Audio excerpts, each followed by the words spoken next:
Hello students, I hope आप सब खैरियत से होंगे।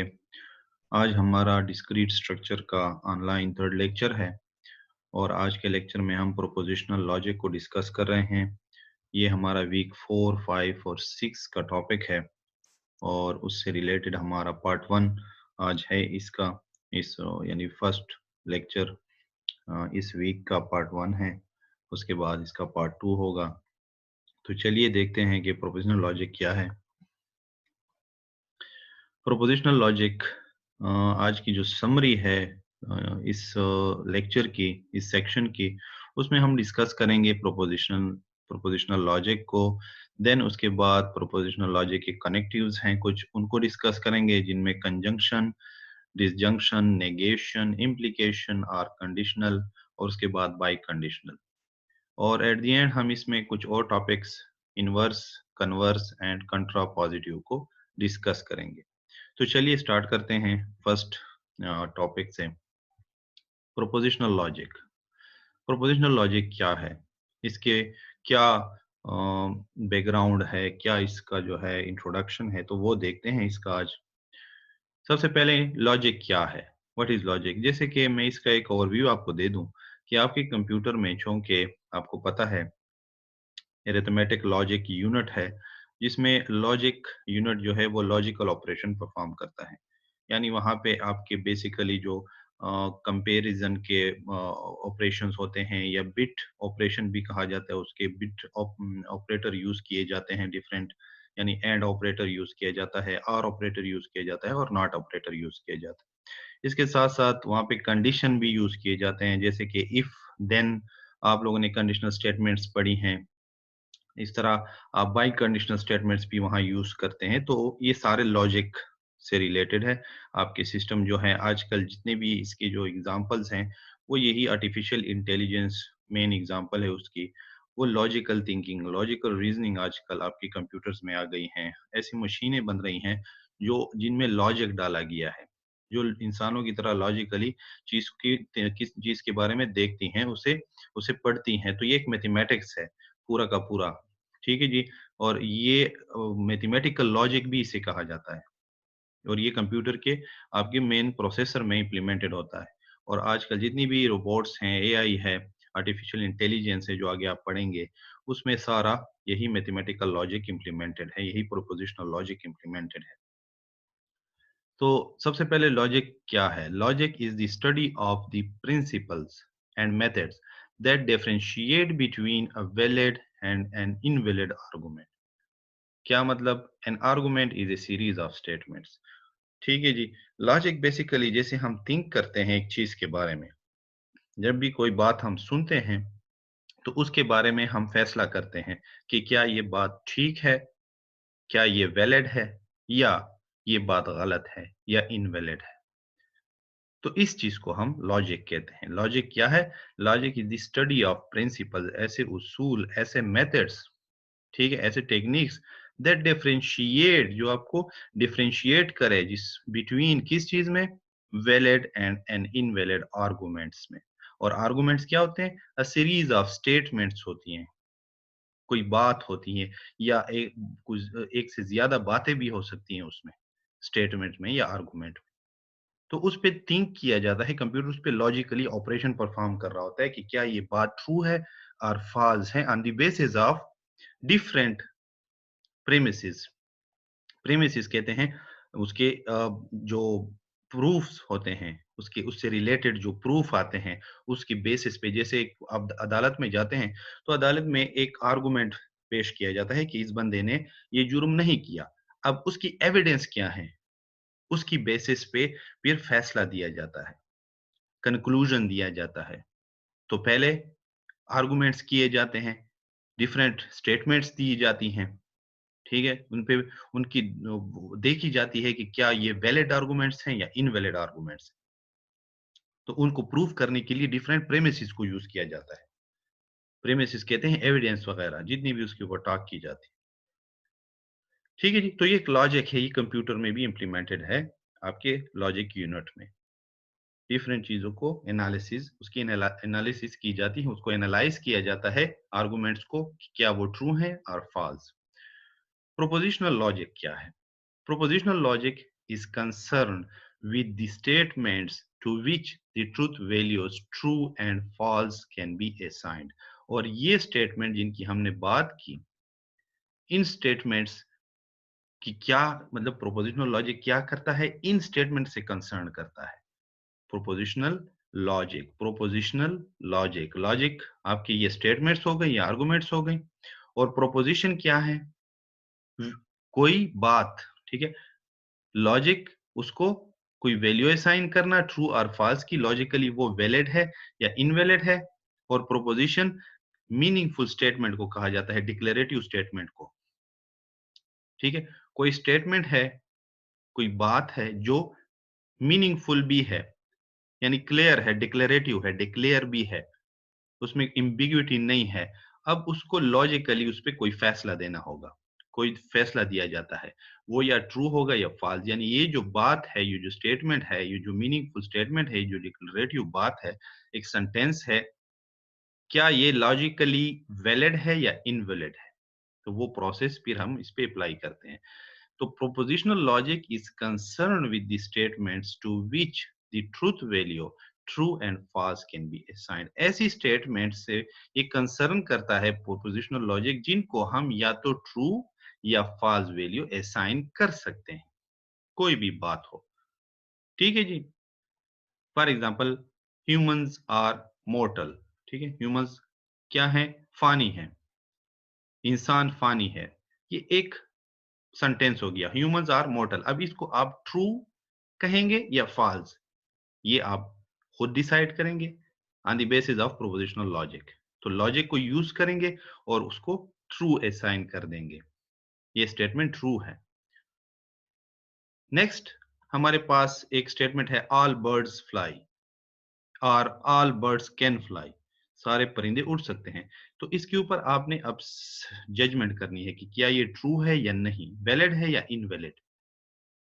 तो आप इसको इनवैलिड कह सकते हैं, क्योंकि ऑल बर्ड्स में अगर आप इन उसको जायजा लें, उसका उसकी एग्जामिनेशन करें, तो उसमें ऐसी चीजें आ जाती हैं कि वो उड़ नहीं सकती प्रॉपरली। जैसे कि हैन हो गया, आपकी मुर्गियां, जैसे हो गए मुर्गे हो गए, और जिन्हें हैन कहा जाता है इंग्लिश में, वो प्रॉपरली उड़ नहीं सकती। जैसे फ्लाई करती हैं, हमने फ्लाई कहा है कि प्रॉपरली फ्लाई करना, उसमें वो नहीं आती, हालांकि वो बर्ड्स हैं। तो ये फॉल्स स्टेटमेंट हो सकती है, इनवैलिड है, वैलिड स्टेटमेंट नहीं है। तो इस तरह के हम सेंटेंस, हमारे पास स्टेटमेंट्स आती हैं और उसपे हम कोई ना कोई वैल्यू उसको असाइन करते हैं। वो वैल्यू क्या होगी? उसको कहते हैं ट्रुथ वैल्यू, सच्ची वैल्यू, कोई ना कोई भी ट्रुथ। अब ट्रुथ का मतलब ये नहीं कि हमेशा वो ट्रू ही रहेगा। ट्रुथ वैल्यूज में ये दो वैल्यूज हैं, ट्रू और फॉल्स, ये दोनों की कॉम्बिनेशन है इस ट्रुथ वैल्यूज में। यानी जो प्रोपोजिशनल लॉजिक है, उसको या तो हम ट्रू वैल्यू असाइन करेंगे या फॉल्स। और इस किस पे कैसे असाइन करेंगे? ट्रूथ वैल्यूज के बंडल में से। उस बंडल में ये दोनों वैल्यू पड़ी हैं। तो ये प्रोपोजिशन की अब डेफिनेशन हो गई कि प्रोपोजिशन क्या है। ये तो लॉजिक हो गया, ये लॉजिक, सॉरी, प्रोपोजिशनल लॉजिक हो गया, ये लॉजिक था। अब प्रोपोजिशन क्या है? Proposition is a meaningful statement. हमेशा ये कोई मतलब रखती होगी, क्लियर मतलब होगी, मीनिंगफुल होगी। प्रोपोजिशन वो स्टेटमेंट है जो मीनिंगफुल होती है, जो क्लियर कट होती है, बिल्कुल साफ सुथरी बात होती है, उसमें कोई एम्बिग्विटी नहीं होती, कोई उसमें कंफ्यूजन नहीं होती। दैट इज आइदर ट्रू और फॉल्स, बट नॉट बोथ। ठीक है जी, समझ आ गई? या तो वही बात, उसके बारे में बात हो रही है, वो बात ट्रू होगी या वो फॉल्स होगी। ऐसी स्टेट मीनिंगफुल स्टेटमेंट, ठीक है, इसको हम फिर प्रोपोजिशन कहते हैं, जिसको हम या तो ट्रू या फॉल्स कह सकते हैं। उसमें कोई एम्बिग्विटी आपको नजर नहीं आती। जैसे मैंने पहले एग्जांपल दी कि अल्लाह इज वन। ठीक है, लोग तो गॉड इज वन कहते हैं, मैं अल्लाह कह रहा हूं अल्लाह इज वन। अब ये बिल्कुल क्लियर है, बिल्कुल साफ सुथरी बात है, इसमें कोई एम्बिग्विटी नहीं, तो इसको मैं ट्रू कह देता हूं। लेकिन इसके बरक्स, अगर जैसे मैंने कहा कि ऑल बर्ड्स कैन फ्लाई, तो उसमें एम्बिग्विटी है, उसको मैं फॉल्स कह सकता हूं। ठीक है जी। If a proposition is true, अगर प्रोपोजिशन जो आप मीनिंगफुल स्टेटमेंट उठाई हुई है वो ट्रू है, तो हम कह सकते हैं, वी से दैट, हम कहेंगे it has a truth value of true. तो हम ये कहेंगे कि उसकी ट्रुथ वैल्यू ट्रू है। हम उस बंडल से ट्रुथ वैल्यू के बंडल से ट्रू उठा लेंगे और उसको असाइन कर देंगे। If a proposition is false then its truth value is false. तो सच तो यही है कि प्रोपोजिशन फॉल्स है तो इसकी ट्रुथ वैल्यू भी फॉल्स है। जैसे हम कहते हैं ना कि यार सच तो यही है कि इसने ये गलती की है, सच तो ये है, हम ये कहते हैं सच तो ये है, तो वो ट्रुथ वैल्यू है। ट्रुथ, सच को ट्रुथ कहते हैं। तो हम कहते हैं यार सच तो ये है कि इसने ही इसको थप्पड़ मारा है। तो ये सच तो ये है, तो वो सच की बात हो रही है। सच तो ये है कि इसने ये काम नहीं किया, सच तो ये है इसने ये काम किया है। ठीक है? तो हम सच तो ये है, ये इस ट्रुथ वैल्यू को ऐसा कह रहे हैं कि सच तो ये है कि ये स्टेटमेंट झूठी है। सच तो ये है कि ये स्टेटमेंट सच्ची है। तो ट्रू के लिए ट्रुथ वैल्यू और फॉल्स के लिए फॉल्स वैल्यू। ट्रुथ वैल्यू क्या चीज है? जो यहाँ पे ट्रुथ वैल्यू मैंने समझा भी दी, ये काफी क्लियर कट, लेकिन अब प्रॉपर्ली उसकी डेफिनेशन है। द ट्रुथ और falsehood of a proposition is called its truth value. किसी भी स्टेटमेंट, किसी भी प्रॉपर प्रोपोजिशन की जो सच्चाई या उसकी झूठ, उस पे मबनी जो वैल्यू उसको दी जाती है, असाइन की जाती है, उसको ट्रुथ वैल्यू कहा जाता है। ठीक है जी? किसी भी प्रोपोजिशन, किसी भी स्टेटमेंट को on the basis of its meaning, उसको अगर कोई, वो कहते हैं ना कि उसको कोई लक़ब दिया जाता है कि ये सच है या ये झूठ है, तो उसको हम ट्रुथ वैल्यू कहा कहते हैं उसकी। The truth value, true and false, are respectively denoted by the letter T for truth and F for false. ठीक है? और उसको हम मोस्टली जगहों पे शॉर्टकट में T एंड F से डिनोट करते हैं। तो उम्मीद है ये आप लोगों को अच्छी तरह समझ आ गया होगा।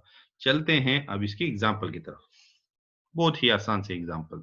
आपको ये question for example short question में दिए जाएंगे या फिलिंग द ब्लैंक्स में दिए जाएंगे। ठीक है? तो आप इसको ऐसे करेक्ट करेंगे। Example of proposition.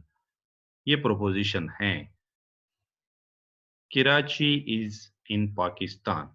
Karachi Pakistan में है। तो ट्रुथ वैल्यू क्या हुई इसकी? ट्रू। जी बिल्कुल है। Islamabad is the capital of Pakistan. बिल्कुल क्लियर है ये स्टेटमेंट, इसमें कोई एम्बिग्विटी नहीं है। इसमें भी कोई एम्बिग्विटी नहीं थी, बिल्कुल क्लियर जहन में बात आ जाती है, क्लियर हो जाता है, आइडिया क्लियर हो जाता है। तो ये भी ट्रू है, इसकी भी ट्रुथ वैल्यू ट्रू है। Grass is black. अब ये स्टेटमेंट तो क्लियर है, मतलब ग्रास इज ब्लैक, वो कह रहा है कि घास जो होती है वो ब्लैक होती है, घास जो होती है वो नेचुरली ब्लैक होती है एक किस्म की। तो ये बात तो बिल्कुल क्लियर है, लेकिन ये गलत बात है, ये झूठ है। मतलब इस मीनिंगफुल तो है ये स्टेटमेंट, मीनिंगफुल। सबसे पहले आपने ये देखना है कि क्या प्रोपोजिशन की वो जो डेफिनेशन है वो ये स्टेटमेंट फुलफिल कर रही है। प्रोपोजिशन का मतलब है meaningful statement, declarative statement, declare, बिल्कुल clear.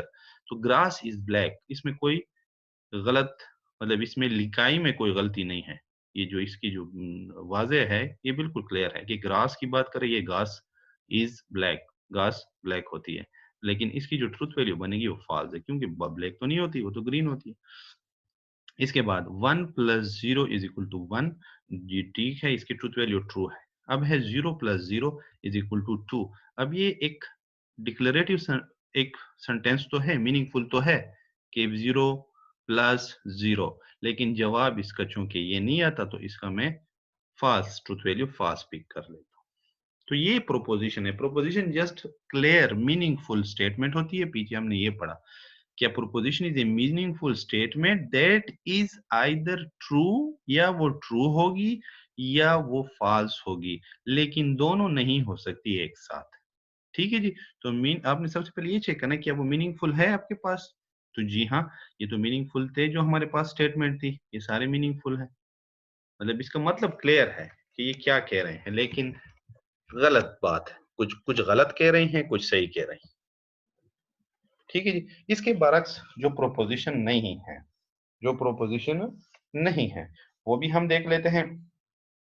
Example that are not proposition. What is your name? अब इनमें कुछ पॉइंट्स हैं जो आपने याद रखने हैं कि जब भी कोई क्वेश्चन वाला स्टेटमेंट आता है आपके पास, तो वो प्रोपोजिशन नहीं होगा।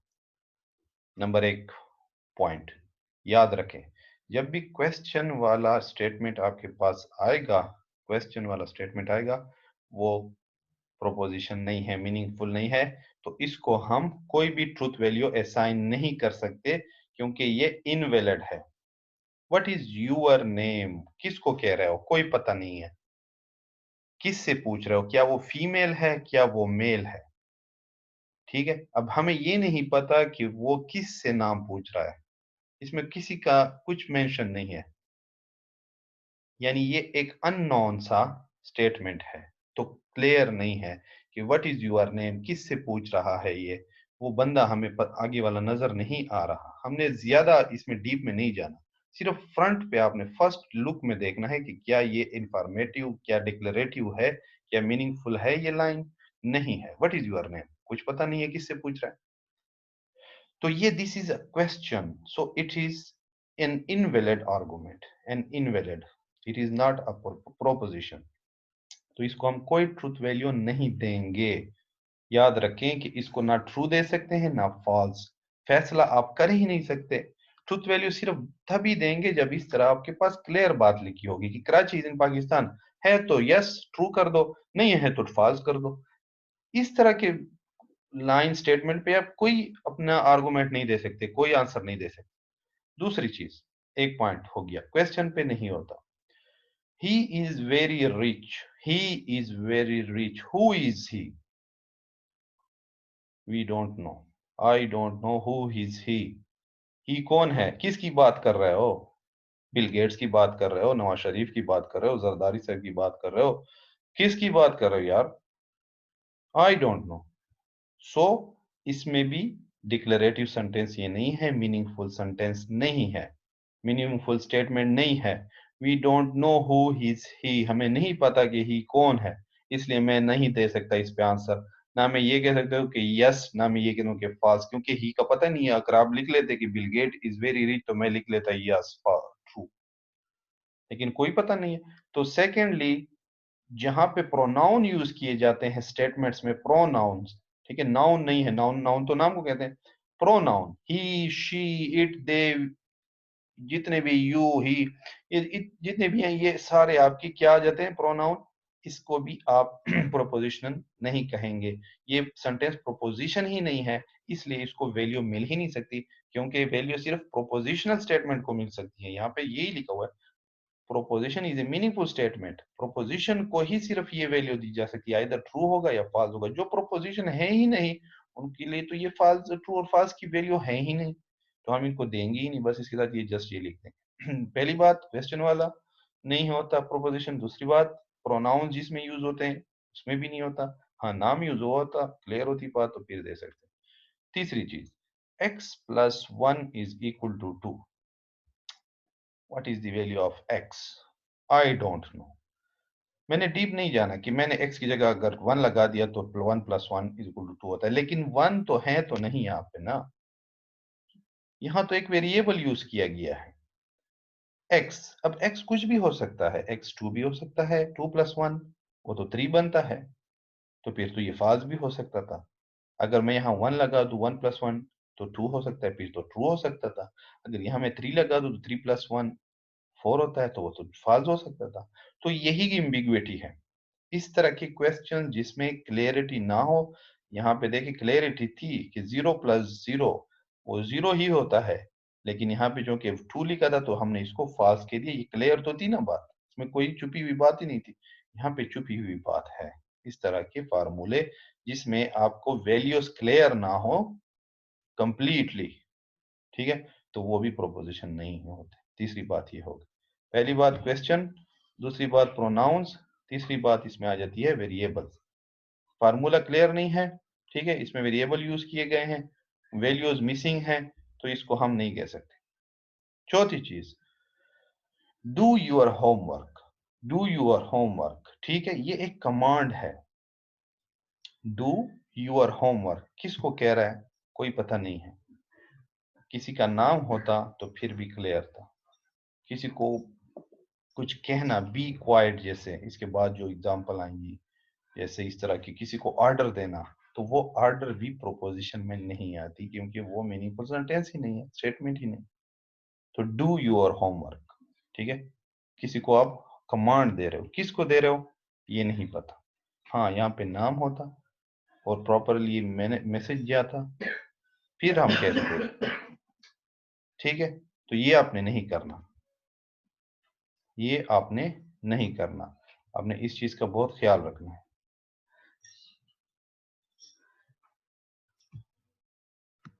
ठीक है जी। तो चलिए नेक्स्ट देखते हैं। अब ये कुछ एग्जांपल दी गई हैं, तो इसको जरा आप देखें और सॉल्व करें, फिर हम इसका रिजल्ट देखते हैं कि इसमें रिजल्ट क्या है। Example, which of the following are proposition, इसमें कौन सी स्टेटमेंट्स प्रोपोजिशन है, कुछ कौन सी प्रोपोजिशन है। Give the truth value of the proposition, उसके बाद आपने उसको ट्रूथ वैल्यू देनी है। अगर कोई है उसको ट्रूथ वैल्यू दें, अगर कोई प्रोपोजिशन नहीं है तो उसके साथ जस्ट आप लिखना ये है कि it is not a proposition. So first को देखते हैं, 2 + 3 इज इक्वल टू 7। तो ये एक प्रोपोजिशन तो है लेकिन ये फॉल्स है, क्योंकि 2 + 3 5 होता है ना कि 7, तो इसकी ट्रूथ वैल्यू बनती है एफ, फॉल्स। उसके बाद है, Zardari was the president of the United state. तो जैसे मैंने कहा कि ये स्टेटमेंट तो है, प्रोपोजिशन तो है, क्योंकि नाम है इसके साथ मेंशन है और लेकिन ये बात गलत है, तो ट्रूथ वैल्यू इसकी फॉल्स एफ। इसके बाद what time is it, फिर अगेन क्वेश्चन मार्क, ये क्वेश्चन है, what time is it, ठीक है। अब क्या टाइम हुआ है, अब ये या ये कौन सा टाइम है, अब किस टाइम की बात कर रहे हैं, दिन की टाइमिंग की बात कर रहे हैं, रात की टाइमिंग की बात हो रही है, कोई पता नहीं, ठीक है। तो क्लियर बात नहीं है। या इधर अगर लिखा होता कि it is 12 PM, it is 10 PM, तो फिर क्लियर थी बात कि अभी 10 बजे हैं, और PM लगा हुआ है तो इसका मतलब है कि रात के 10। AM लगता तो 9 AM, तो इसका मतलब इट इज 9 AM का मतलब है दिन के 9 बजे, तो वो क्लियर थी, तो यस हम कह सकते हैं। Be quiet, again be quiet किसको कहा जा रहा है, एक बंदे को, दो बंदे को, फीमेल्स को कहा जा रहा है, मेल्स को कहा जा रहा है, किसको कहा जा रहा है, छोटों को कहा जा रहा है, बड़ों को कहा जा रहा है, कोई क्लियर नहीं है। बी क्वाइट एक ऑर्डर है, एक कमांड है, तो ये भी नहीं है प्रोपोजिशन, ये भी नहीं है, ये भी नहीं। 0 + 1 = 1, तो ये यस एक प्रोपोजिशन है और इसकी ट्रूथ वैल्यू ट्रू है। तो ये इसके आंसर है। 2 + 3 = 7, अ proposition with truth value of f, ठीक है। ये भी ट्रूथ प्रोपोजिशन है, इसकी ट्रूथ वैल्यू f। ये नॉट अ स्टेटमेंट या not a proposition, not a statement और नॉट अ प्रोपोजिशन, और लास्ट है अ proposition with truth value of t, ठीक है जी। तो ये हमारे पास प्रोपोजिशन और उसमें प्रोपोजिशन के लॉजिक के एग्जांपल्स की, प्रोपोजिशन क्या है, लॉजिक क्या है, प्रोपोजिशनल लॉजिक क्या है, उसकी एग्जांपल, उसमें कौन से वैलिड आर्गुमेंट होते हैं, कौन से इनवैलिड होते हैं, कौन से किसकी ट्रूथ वैल्यू होती है ट्रू, किन की ट्रूथ वैल्यू होती है फॉल्स। तो वो हमने उसके देख लिए, और उसमें क्या क्या चीजें हमने देखनी है कि कौन से प्रोपोजिशन कहलाते हैं स्टेटमेंट्स, कौन से प्रोपोजिशन नहीं कहलाते स्टेटमेंट्स, तो वो भी हमने इसमें देख लिया। ये एक और एग्जांपल है इसकी, इसको जरा देख लें। x + 2 is positive. अब x + 2 इज पॉजिटिव कैसे पता चलेगा कि ये पॉजिटिव है। x की जगह अगर -4 में लगा दूं तो ये तो -2 बन जाएगा, इसका रिजल्ट यहाँ पे लिखा है पॉजिटिव। अगर x की वैल्यू -5 हो तो फिर तो -3 रिजल्ट बनता है जब इसको हम सॉल्व करेंगे। -3 + 2 को जब सॉल्व करेंगे तो सॉरी -5 + 2 को सॉल्व करें तो 3 आएगा, -3, तो वो तो पॉजिटिव नहीं है, तो ये इसका भी हमें क्लियर नहीं है, तो ये नॉट अ स्टेटमेंट है। 2 + 2 = 4 क्लियर है, ये स्टेटमेंट सही है, प्रोपोजिशन है, इसकी ट्रूथ वैल्यू ट्रू है। मे आई कम इन, ठीक है, ये मे आई कम इन को कुछ पता नहीं है, क्वेश्चन है अगेन, तो ये प्रोपोजिशन नहीं है। हाउ आर यू क्वेश्चन है, नहीं है proposition. x is greater than 2 where x = 1। अब ये एक क्लियर है, क्योंकि x तो है वेरिएबल, लेकिन x के साथ साथ वैल्यू भी दे दी गई है कि x की वैल्यू 1 है, तो 1 इज ग्रेटर देन 2 ये नहीं है, यानी ऐसा नहीं है, 1 नहीं ग्रेटर नहीं है 2 से, तो ये इसकी ट्रूथ वैल्यू भी हमारे पास फॉल्स आ जाएगी। तो ये इसकी result, first one is not a statement, second one statement proposition है, उसकी ट्रूथ वैल्यू थी। जो दो हमारे पास ये क्वेश्चन है, ये नॉट अ स्टेटमेंट, और ये लास्ट भी हमारे पास प्रोपोजिशन है, उसकी ट्रूथ वैल्यू एफ है। ठीक है जी। तो ये इसके मजीद एग्जाम्पल।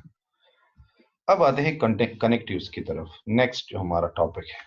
ठीक है जी, समरी में हमने देखा था।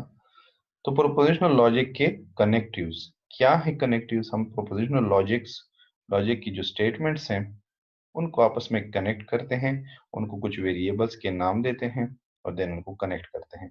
अब प्रोपोजिशनल कंसिस्ट ऑफ, ठीक है, अब प्रोपोजिशनल और proposition consist of prepositional variables and connectives. ठीक है, इसमें कुछ कनेक्टिव्स होते हैं, कुछ वेरिएबल यूज किए जाते हैं। We denote the propositional variable by small letter p, q, r, s, etc. Prepositional जो हमारे पास वेरिएबल्स हैं वो हमारे पास स्मॉल लेटर्स में होते हैं। इसमें लार्ज स्मॉल भी हो सकते हैं और लार्ज लेटर भी होते हैं, बड़े लेटर भी हो सकते हैं हमारे पास, कैपिटल सॉरी लेटर के लार्ज की जगह मैं लार्ज बोल रहा हूँ, ये कैपिटल लेटर की बात कर रहा हूँ। तो स्मॉल भी हो सकते हैं, कैपिटल लेटर भी हो सकते हैं। ठीक है, ए बी सी भी हो सकते हैं, A P Q are small भी हो सकते हैं। और connectives connect the prepositional variables. और कनेक्टिव दरमियान में जो कनेक्टिव यहाँ पे आपको नजर भी आ रहे हैं, आपने डीएलडी में भी इनको पढ़ा होगा सेकेंड सेमेस्टर में। तो वही चीजें दोबारा से यहाँ पे रिवाइज कर रहे हैं, कुछ नाम जिसको चेंज किए हुए हैं। तो प्रोपोजिशनल लॉजिक में उसके प्रोपोजिशनल वेरिएबल्स होते हैं, ठीक है, और उनमें उसको कनेक्टिव्स यूज करके कनेक्ट किया जाता है। तो ये हमारे पास in propositional logic generally we use 5 connectives which are negation, and operator, ठीक है, या कंजंक्शन भी इसे कहा जाता है, इसके सिंबल को, ये इसका सिंबल है। आर है हमारे पास डिसजंक्शन, या इस तरह। उसके बाद इम्प्लीकेशन और कंडीशनल है और बाई कंडीशनल है। तो ये इसके सिंबल्स भी हैं। यहाँ पे एक टेबल भी मैंने दी हुई है, नाम भी है उनके दिए। कनेक्टिव्स के नाम है नेगेशन, मीनिंग है नॉट। सिंबल आपका टिल्डा यूज किया जाता है, इसको टिल्ड कहा जाता है। कंजंक्शन मीनिंग है एंड, और यहाँ पे ये सिंबल यूज किया जाता है, उसका नाम है हैट। डिसजंक्शन आर को कहते हैं, सिंबल ये, और इसको कहा जाता है वेल। कंडीशनल और इम्प्लीकेशन मीनिंग है इसकी इफ देन, जैसे आप कंडीशनल स्टेटमेंट यूज करते हैं अपने प्रोग्रामिंग में, इफ देन। एरो सिंबल है इसका, और एरो से कहा जाता है biconditional, if and only if, इसको कहा जाए बाई कंडीशनल, मतलब है if and only if. Conditional था, if then. Biconditional if and only if. Double arrow, double arrow. ठीक है जी। तो ये हम कनेक्टिव जब यूज करेंगे और इसके ट्रूथ टेबल बनाएंगे, डिफरेंट टेबल्स बनाएंगे, और उसमें हम ये वेरिएबल यूज करेंगे। और उसके दरमियान में आपने जैसे डीएलडी में बनाए थे, तो वही चीज यहाँ पे हम दोबारा करने वाले हैं। ट्रूथ टेबल, ट्रूथ टेबल अगर किसी को नहीं पता तो मैं यहाँ पे उसको मैंने डेफिनेशन डाल दी है, तो वो देख लेते हैं। ट्रूथ टेबल क्या है? Convenient method for analysing a relationship between a compound statement is to make a truth table for it. Compound statement का मतलब है कि ये P एक स्टेटमेंट है, Q भी एक स्टेटमेंट है, R भी एक स्टेटमेंट है। इनके दरमियान में हम रिलेशंस बनाएंगे और उनकी डिफरेंट वैल्यूज निकालेंगे इनके दरमियान। ठीक है जी, डिफरेंट वैल्यूज निकालेंगे तो इनको कंपाउंड, एक साथ इनको कंपाउंड स्टेटमेंट कहा जाता है, क्योंकि बहुत सारे स्टेटमेंट्स मिल गए। P एक स्टेटमेंट है, कोई बात है कि ये फॉर एग्जांपल P को आप समझ ले कि माय नेम इज साजिद, ठीक है, और क्यू कह रहा है माय नेम इज रेहान, और आर कह रहा है माय नेम इज असलम। तो ये तीन एक स्टेटमेंट्स हो गई, तो इसलिए इसको कंपाउंड स्टेटमेंट कहा जाता है। अब इनके लिए जब हम ट्रूथ टेबल बनाएंगे तो सबसे आसान जो मेथड है, कन्वीनियंट मेथड है, इनके दरमियान में रिलेशन बिल्ड्स करना, रिलेशन बनाना, डिफरेंट इस पे टेक्निक यूज करके उनको हम, उसके लिए हम ट्रूथ टेबल यूज करते हैं। A truth table specifies all the possible truth values of its propositional variable। जितने भी इसमें वेरिएबल यूज किए गए हैं प्रोपोजिशनल वेरिएबल्स, उनके onward truth values properly complete, उसका एक पैकेज होता है ट्रूथ वैल्यूज का, वो यहाँ पे स्पेसिफाई किया जाता है। ठीक है, ट्रूथ टेबल स्पेसिफाई करता है all the possible truth values, complete जितने भी पॉसिबल ट्रूथ वैल्यूज हैं, ट्रू और false. Truth value again true और फॉल्स दोनों उसमें आ जाती हैं। ऐसे ट्रूथ मतलब ये नहीं है सिर्फ ट्रू वैल्यूज, नहीं, पैकेज दोनों, ट्रू भी और फॉल्स भी। All the possible truth values of its prepositional variable, इसमें जो भी प्रोपोजिशनल वेरिएबल यूज किए गए हैं उनके जितने भी कॉम्बिनेशन बनते हैं ट्रूथ वैल्यूज के, वो इसमें हम स्पेसिफाई करते हैं truth table. The number of truth value in truth table is equal to 2 की पावर n, और उसके लिए जो फार्मूला यूज किया जाता है वो है 2 की पावर n, कि कितने उसमें हमारे पास नंबर ऑफ ट्रूथ वैल्यूज होंगी। ठीक है, कितने एक कॉलम में हर वेरिएबल के ऑनवर्ड कितनी ट्रूथ वैल्यूज बनेंगी हर वेरिएबल के ऑनवर्ड, यानी p के लिए कितनी वैल्यूज होंगी, q के लिए कितनी वैल्यूज होंगी, r के लिए अलग अलग, यहाँ पे बात हो रही है ना कि सारी इकट्ठी on the basis of variables, her variable के कॉलम में कितनी वैल्यूज होंगी, हर वेरिएबल के कॉलम में कितनी वैल्यूज होंगी।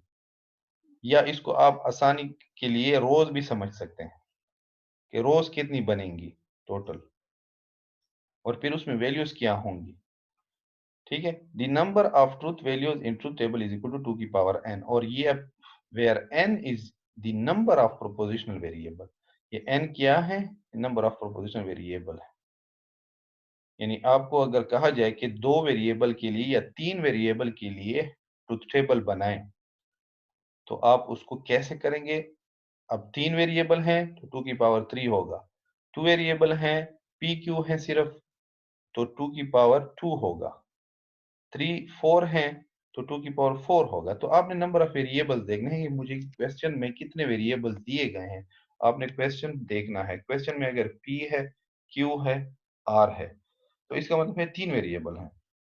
उसके लिए अगर आपने टेबल ड्रा करनी है तो फिर उसके लिए आपने ये फार्मूला यूज करना होगा, 2 की पावर 3 इज इक्वल टू हमारा 8 बनता है।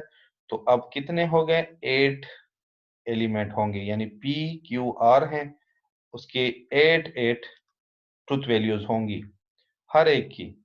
इसकी भी 8, इसकी भी 8, इसकी भी 8। अब इसको गिन लें, 1 2 3 4 5 6 7 8, p की भी 8 है, q की भी 8 है और r की भी 8 है। या अगर आपको 4 वेरिएबल दिए गए हैं क्वेश्चन में, आपने उसको देखा तो उसमें p भी था, q भी कहीं यूज हुआ पड़ा था, r भी यूज हुआ था, s भी यूज हुआ है, तो 2 की पावर 4 16 वैल्यूज हर एक की बनेंगी। यानी यहाँ पे पहले में इसमें भी 16, इसमें भी 16, इसमें भी 16, और r के बाद इधर s है तो उसमें भी 16। ठीक है, या फिर उसमें आपकी 16 रोज बनेंगी। ये अगर इस तरह भी आप देखें, ये 3 के लिए है तो यहाँ 2 की पावर 3 है 8, तो ये 8 रो है, 1 2 3 4 5 6 7 8, 8 रोज हैं, 8 रोज हैं, और हर एक कॉलम में 8 वैल्यूज हैं। तो ये याद रखें कि आपके जो ये फार्मूला है ये आपको रोज भी बताता है और आपकी नंबर ऑफ वैल्यूज हर एक वेरिएबल की कॉलम में कितनी होंगी वो भी बताता है। तो आपने जब भी ट्रुथ टेबल बनानी है तो आपने इस फार्मूले के बेसिस पे बनानी होगी।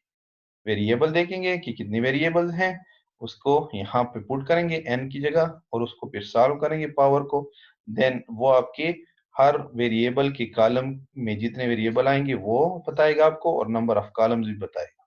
ये 8, ये 8 इसमें एलिमेंट भी हैं, सॉरी वैल्यूज हैं, ट्रुथ वैल्यूज, और इसके रोज भी हैं 8। अब यहाँ पे आपको कैसे पता चलेगा कि ये कॉम्बिनेशन रखनी है। जैसे यहाँ पे T F T F T F T F T F, फिर 2 बार टी टी, फिर एफ एफ टी टी और एफ एफ, फिर यहाँ पे 4 बार आपके पास टी है और 4 बार एफ है।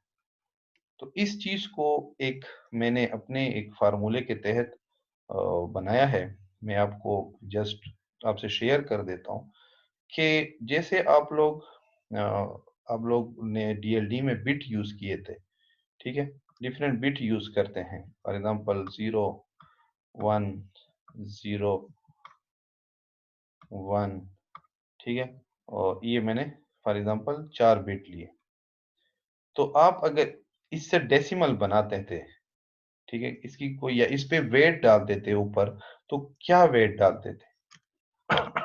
तो वो वेट क्या होता था?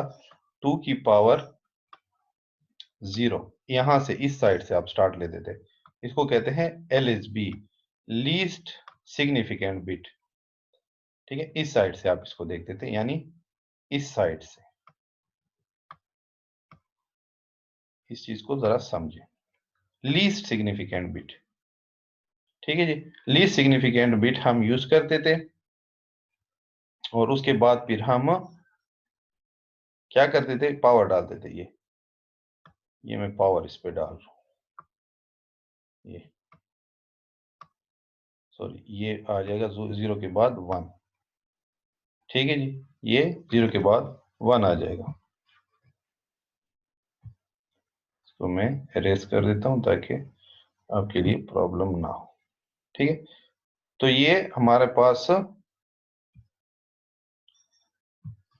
0 के बाद 0 की 2 की पावर 1, फिर यहाँ पे 2 की पावर 2। ठीक है, ये राइटिंग के लिए माजरत ख्वाह हूं मैं, क्योंकि यहाँ पे मैं बड़ी मुश्किल से टाइप इसको लिख रहा हूँ, और 2 की पावर 3।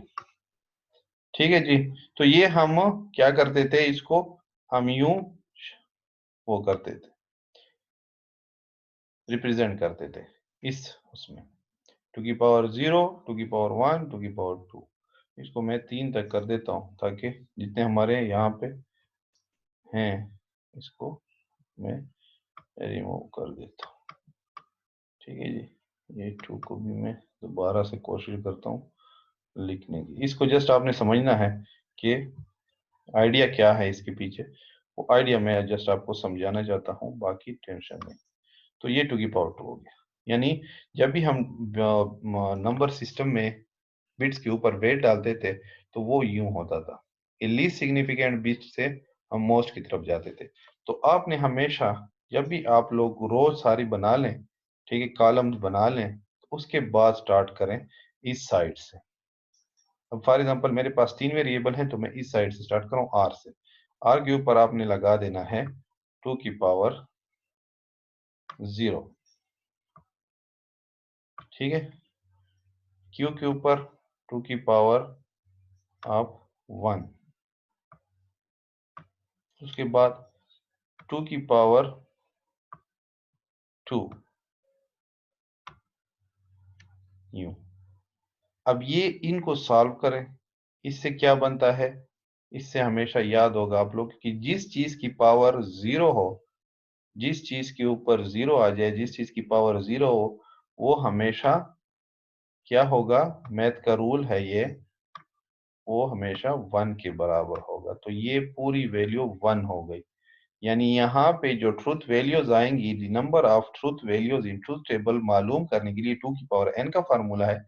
तो इसी तरह यहाँ पे कॉम्बिनेशन के लिए भी हम ये फार्मूला यूज कर सकते हैं कि 2 की पावर 0 से हम स्टार्ट कर रहे हैं, जैसे बाइनरी नंबर में हम स्टार्ट करते थे, 2 की पावर 0 से आता है 1। तो इसका मतलब है कि एक ट्रू वैल्यू डालेंगे, एक फॉल्स वैल्यू डालेंगे। ठीक है जी, ट्रू से स्टार्ट करेंगे, एक ट्रू एक फॉल्स। तो इस लाइन में एक ट्रू एक फॉल्स, एक ट्रू एक फॉल्स, एक ट्रू एक फॉल्स, एक ट्रू एक फॉल्स आखिर तक। इसको जब हमने सॉल्व किया, ठीक है, इससे बनता है 2। 2 की पावर 1 से बनता है 2। मैथ मैथ में तो आपको आता होगा। 2 की पावर 0 हमेशा याद रखें, जिस चीज की, सिर्फ 2 नहीं, जिस चीज की वैल्यू, जिस चीज की पावर 0 हो जाए, यहाँ पे 4 5 6 7 8 9 10 जो भी लिखा हो, उसकी पावर 0 हो, वो हमेशा 1 के बराबर होता है। अच्छा, उसके बाद 2 की पावर 1 से 2 आता है, तो इसका मतलब है कि दो वैल्यूज आएंगी, दो वैल्यूज आएंगी। कौन कौन सी? एक, 2 बार ट्रू, 2 बार एफ। ठीक है, यहाँ पे 1 था तो एक बार ट्रू, एक बार एफ। यहाँ पे 2 आया तो 2 से मतलब है कि 2 बार ट्रू होगा, 2 बार एफ होगा, फिर 2 बार ट्रू होगा, फिर 2 बार एफ होगा। ठीक है जी, तो इसको याद रखना। यहाँ पे 2 की पावर 4 हुआ, शुरू 2 हुआ तो 2 की पावर 2 का मतलब है 4। तो 4 आपके पास ट्रू हैं, 4 आपके पास फॉल्स। तो ये एक मैंने अपना एक देसी इसको तरीका समझ लें। अगर आप इसको ऐसे ही याद कर सकते हैं तो ऐसे ही याद कर लें कि आपने यहाँ से देखना है, और अगर यहाँ से देखते हैं तो फिर आपको थोड़ी सी कंफ्यूजन होगी। ठीक है जी। तो यहाँ पे यहाँ से देखें, जहाँ से आपके वेरिएबल स्टार्ट हो रहे हैं, R Q P, P Q R S इधर डालिए तो अब इधर से गिने एक बार, और ये पावर पे ही चल रहे हैं। 2 की पावर 0 है, 2 की पावर 1 है, 2 की पावर 2, उसके बाद 2 की पावर 3 होगा। 2 की पावर 3 8 होता है, तो फिर आपके पास 8 ट्रू आएंगे, 8 एफ आएंगे, यूं चलेंगे। ठीक है जी। और सर 2 की पावर 4 हो जाएगा, तो फिर उसके बाद 16 आपके पास ट्रू, 16 फॉल्स, फिर पीछे इस तरह आएंगे, फिर 8 ट्रू 8 फॉल्स, फिर 4 ट्रू 4 फॉल्स, फिर 2 ट्रू और 2 फॉल्स, फिर 1 ट्रू एंड 1 फॉल्स। तो ये अंदर की वैल्यू भी हमने 2 की पावर n से फाइंड आउट कर ली। ठीक है जी। और उसके अलावा कॉलम में कितने रो ट्रू आएंगे, कितने फॉल्स आएंगे, वो भी मतलब इससे हमने पता चला लिया। सारा कुछ इससे हमें पता चल गया। तो ये आपके आसानी के लिए मैंने इसमें ये चीज इंक्लूड कर दी। नेक्स्ट अब इसमें हम चलते हैं इसके जो मेन हमारे पास चीजें थी उसकी तरफ चलते हैं। आते हैं अब फर्स्ट हमारा जो कनेक्टिव है, ऑपरेटर है, ऑपरेशन है, एंड ऑपरेशन या कंजंक्शन क्या चीज है। अगर हमें वेरिएबल दिए गए हों दो, तो उनके दरमियान में अगर हमें कंजंक्शन का ट्रुथ टेबल बनाना हो तो उसके लिए क्या रूल है। तो आपको पता है कि कंजंक्शन आपने डीएलडी में भी पढ़ा था कि आपने एंड ऑपरेटर जब यूज किए थे तो उसमें दो ऑपरेटर के लिए क्या ट्रुथ टेबल बनती है, तो वही हम लिख रहे हैं यहाँ पे। रूल क्या है कि the and operation of two proposition P and Q, हमारे पास दो प्रोपोजिशन है, पी कोई प्रोपोजिशन है, क्यू भी कोई प्रोपोजिशन है, तो उनके दरमियान में जब हम एंड ऑपरेशन करेंगे, रिटर्न एज पी एंड, और ये क्या है हमारे पास एंड ऑपरेटर के लिए हैट इसको कहते हैं, पी हैट क्यू, इसको याद रखें। ये एंड ऑपरेटर के लिए सिंबल यूज किया जाता है। ठीक है जी। एंड ऑपरेटर का सिंबल है ये। ठीक है। तो ये P and Q return as P hat Q is true. True होगा कब? If the truth value of both the propositional variable P and Q is true. जब भी दोनों propositional variables P and Q की वैल्यू ट्रू होगी तो उसका रिजल्ट भी ट्रू होगा। जब भी P और Q की अपनी कॉलम में सिंगल सिंगल वैल्यू ट्रू होगी तो उसका जो कंजंक्शन बनेगा P एंड Q, यानी ये कंजंक्शन जो बनेगा, ये कॉम्बिनेशन, वो ट्रू होगा, अदरवाइज वो फॉल्स होगा। ठीक है जी। तो ये देखें इसका truth table, the rest cases are false, तो और बाकी केसेस फॉल्स होंगे। Construct the truth table of P and Q।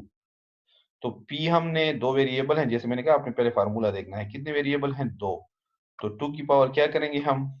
2 की पावर हम 2 कर देंगे, वो बन जाएगा हमारे पास 4। ठीक है। ये तो बन गए 4। अब इसका मतलब है कि हर कॉलम में वेरिएबल की चार चार वैल्यू होंगी। ये चार वैल्यू हैं, ये चार वैल्यू हैं, 1 2 3 4, 1 2 3 4, और चार रोज हैं। तो ये हमने मालूम कर दिया। अब कॉम्बिनेशन के लिए क्या करना है? वही फार्मूला है, क्यू से स्टार्ट करना। ये तो इसको नहीं कंसीडर करना, ये तो आपने मालूम करना है। तो ये नहीं होगा यहाँ पे कुछ भी, ये ब्लैंक पड़ा होगा। ये तो मैंने यहाँ पे वैल्यू डाल दी है आपकी आसानी के लिए, लेकिन ये ब्लैंक है फॉर एग्जांपल। तो सबसे पहले दो वेरिएबल हैं, दोनों वेरिएबल के ऊपर पावर, 2 की पावर 0, 2 की पावर 1, इससे बनता है 1। ठीक है जी। ये 1 हो गया। इससे बनता है हमारे पास 2, यानी कि एक ट्रू, एक ट्रू, एक फॉल्स। एक ट्रू, एक फॉल्स। इस तरफ 2 लिख आया है इसका रिजल्ट, तो मतलब 2 ट्रू 2 फॉल्स। ठीक है जी, तो ये आपका बन गया। अब इसके बाद आपने आना है इसका कंजंक्शन मालूम करना है। कंजंक्शन के लिए हमें रूल बता दिया गया है कि जिस कॉलम में P एंड Q या जिस रो में P एंड Q की वैल्यू ट्रू होगी तो उसका जो रिजल्ट होगा P एंड Q वो ट्रू होगा। तो इस साइड पे देख लें, रो में P की ट्रू है, इस साइड पे ट्रू है। यानी अगर आपको डीएलडी याद हो तो हमने वहां पे क्या, ट्रू के लिए 1 1 1 और यहाँ पे 1, यहाँ पे 0 F 0, यहाँ पे 0, यहाँ पे 1, यहाँ पे 0, यहाँ पे 0। तो डीएलडी ही सेम वही टेबल ही है। हम मल्टीप्लीकेशन कर रहे हैं, एंड ऑपरेशन यूज कर रहे हैं। एंड मल्टीप्लीकेशन के लिए होता है 1 मल्टीप्लाई बाई 1 1, तो 1 ट्रू के लिए है। ठीक है जी। इस तरह 1 मल्टीप्लाई बाई 0 0, तो फॉल्स। 0 मल्टीप्लाई बाई 1 0, तो फॉल्स। 0 मल्टीप्लाई बाई 0 तो 0, फॉल्स। ठीक है जी। तो ये एंड ऑपरेशन कंजंक्शन हमने क्या करना है, इसका रूल याद रखना है कि सिर्फ तभी ट्रू होगा इसका P एंड Q जब दोनों वैल्यू P और Q की अलग अलग ट्रू होगी उसके रो में, उसके अपने सेल में, तब ही वो ट्रू होगा, अदरवाइज वो सारा फॉल्स होगा। तो ये आपका हो गया कंजंक्शन ऑपरेशन। नेक्स्ट अब आते हैं डिसजंक्शन ऑपरेशन की तरफ, यानी और, वेल जिसे वी कहते हैं सिंबल में। The OR operation of two proposition P or Q are written as P vel Q is true if the truth value of at least any of the propositional variable P or Q is true. The rest cases are false. सिर्फ आपका एक जो है cell में true हो P या Q के, किसी एक रो में B ट्रू आ जाए तो रिजल्ट ट्रू होगा, अदरवाइज फॉल्स होगा। ठीक है जी। The OR operation of two proposition P or Q written as P vel Q is true, true होगा if अगर truth value of at least कम से कम एक प्रीपोजिशनल वेरिएबल, या वो P हो या वो Q हो, की वैल्यू ट्रू आ जाए। एक किसी भी एक प्रोपोजिशनल वेरिएबल P और Q की वैल्यू ट्रू आ जाए, तब उसका जो रिजल्ट है ये वाला P वेल Q ये ट्रू होगा, अदरवाइज सारे फॉल्स होंगे। तो इसका जो हम टेबल कंस्ट्रक्ट करेंगे, सेम अगेन दो वेरिएबल हैं, 2 की पावर आपको पता है 2 है, 4 टोटल रोज बनेंगे और 4 4 उसमें वैल्यूज आएंगी। किस कॉम्बिनेशन से आएगी, उसी तरह आपने 2 की पावर 0, 2 की पावर 1, यहाँ पे 1 आ जाएगा रिजल्ट, तो एक ट्रू एक फॉल्स, एक ट्रू एक फॉल्स, इस तरह 2 ट्रू 2 फॉल्स। अब इनका जो ये ऑपरेशन इस रूल के मुताबिक करेंगे तो इसमें 0 नहीं सॉरी 1 प्लस 1, ठीक है, तो यहाँ पे 1 इसको कंसीडर करें, फॉल्स नहीं ट्रू कंसीडर करें। क्यों, यहाँ पे लिखा हुआ है कि एक की कॉलम में भी ट्रू आ जाए, टी आ जाए, तो ऑटोमेटिकली रिजल्ट ट्रू आएगा। तो यहाँ भी टी है, यहाँ भी टी है, तो इसका रिजल्ट ट्रू आ गया। अब फिर दोबारा दूसरे का रो में देखें, यहाँ एक टी आ गया है, तो बस काफी है, एक का ही उसने कहा कि एट लीस्ट कम से कम एक होना चाहिए, तो एक आ गया, रिजल्ट ट्रू। यहाँ पे देखा तो क्यू के उसमें सेल में टी आया हुआ है, तो जैसे ही हमने ये देखा तो रिजल्ट ट्रू, और ना नीचे दोनों एफ हैं तो रिजल्ट एफ होगा। किसी के कॉलम में भी ट्रू नहीं है, किसी के रो में भी, किसी के सेल में भी ट्रू नहीं आया, टी वैल्यू नहीं आई। यहाँ पे लिखा कम से कम एट लीस्ट किसी एक के भी आ जाए तो उसका रिजल्ट ट्रू आएगा। तो ये और ऑपरेटर या डिसजंक्शन परफॉर्म की जाती है आपके लॉजिकली पोर्शन में। नेक्स्ट, इसको मैं रिमूव कर देता हूं ताकि स्लाइड्स आपके लिए क्लियर हो। नेगेशन, नॉट ऑपरेशन, किसी भी टाइम हम किसी भी वैल्यू का नेगेशन करते हैं, उसको उलट करते हैं।